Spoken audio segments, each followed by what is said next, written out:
10:55 a.m.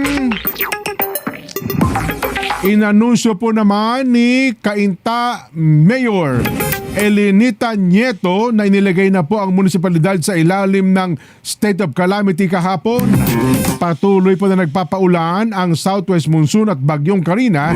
Wala pa po kahapon at nagdadala ng matinding baha. Nagdulot din po ng malaking pinsala sa ari-arian at pagkawala ng kabuhayan ng ating mga residente sa lahat ng 7 barangay sa lungsod. Ito hong Cainta, mababa rin ito. Lagi bumabaha din yun. Pag bumahayang Marikina, abot na po yan hanggang sa may Cainta, ha?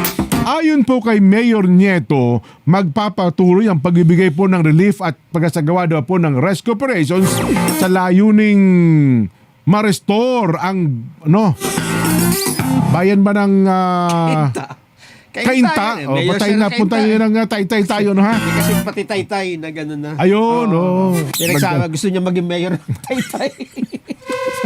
Loko talaga mga writer na. Magagalit sa mayor ng Taytay.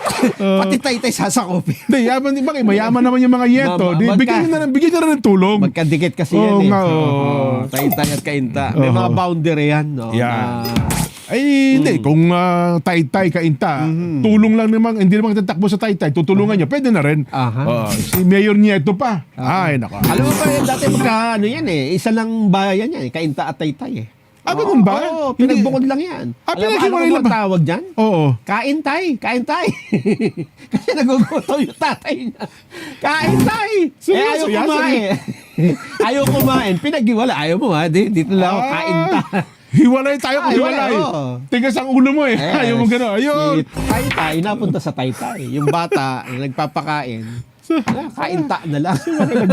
Bigla ako nagutom, ha. Ako din nagugutom. Ay, nako. Natin tapusin ito habang walang